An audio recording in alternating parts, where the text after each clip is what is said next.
Welcome to the latest installment of Cooking for Moderately Lazy People.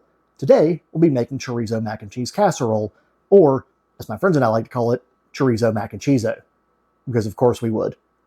This can be a main course or a side, just depending on what else you want to serve with it. Let's get started. First, we're going to start boiling enough water in a stock pot to cook an entire box of elbow macaroni. While we're heating up the water, we'll also seed and finely chop 4 jalapeno peppers. We're then going to take 1 pound of chorizo sausage and start browning it in a skillet along with the jalapeños. We'll add our pasta to the boiling water until tender.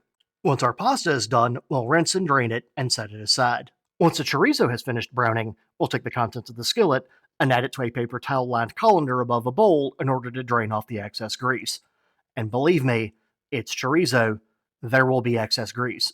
Now that the chorizo has had some of the grease drained away, we're going to add it and the jalapeños into the stock pot, and then we'll add 2 cups of milk, 2 teaspoons of cornstarch, and 1/4 cup of flour, and set the heat to medium.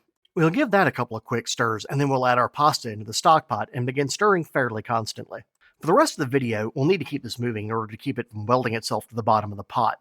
We'll keep stirring this for a couple of minutes in order to let the mixture heat up.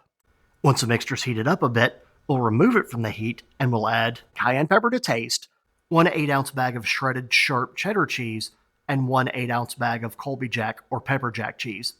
We'll put this back on the stove on medium-high, stirring constantly. And while I'm trying to stir this monstrosity, let's talk cost. As usual, the cost may vary in your area. The chorizo is going to be about $3.50. The pasta will be about $1 to $2 depending on store brand or name brand, so let's take the $2 value. The jalapeños are going to be around $1. 2 cups of milk is going to set you back about 50 cents, and the cornstarch, flour, and cayenne I'm going to consider negligible because of the quantities, as usual. The cheeses are going to be about $3.50 for the name brand, or $7 combined. Once we have everything in the baking dish, the cost of the spray butter we're going to use is going to be basically negligible, and the cost of the lime juice will be at most 33 cents if we use fresh lime, maybe slightly less if we use lime juice. The breadcrumbs and Parmesan cheese will come up to about 50 cents each. That brings the total to just south of $15.50. Keep in mind, though, that we're making a 9x13 Pyrex dish full of this. You can get 8 servings off of one run of this, making the total cost per serving less than $2. Speaking of the 9x13 baking dish, we're going to spray it with cooking spray now, as well as turn our oven on to 375 degrees. We're then going to begin the fun process of scooping our mixture into the baking dish without getting it all over everything. Once we've emptied our stock pot into our baking dish, we're going to set it aside for the moment.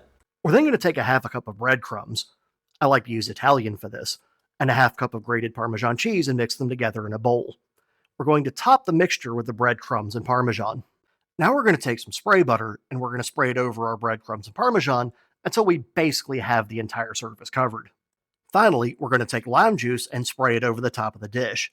I typically don't measure this, I just grab the juice and give it a few short squeezes. This is also why I don't typically use fresh limes for this, although you could accomplish the same thing by just cutting the limes in half and squeezing them. Once we have our relatively heavy baking dish ready to go, it goes in the oven for 25 minutes. Once it's out of the oven, it's ready to scoop into a bowl or onto a plate and serve. And that's chorizo mac and cheese-o, a hearty meal or side that can serve a large family or a small party with not a lot of effort. If you liked this video, or were morally offended by the unnecessary rhyming of chorizo mac and cheese-o, feel free to like, subscribe, comment on, or share the video.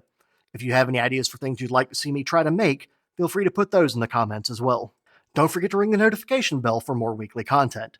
There's also a playlist for the entire Cooking for Moderately Lazy People series, including the YouTube shorts.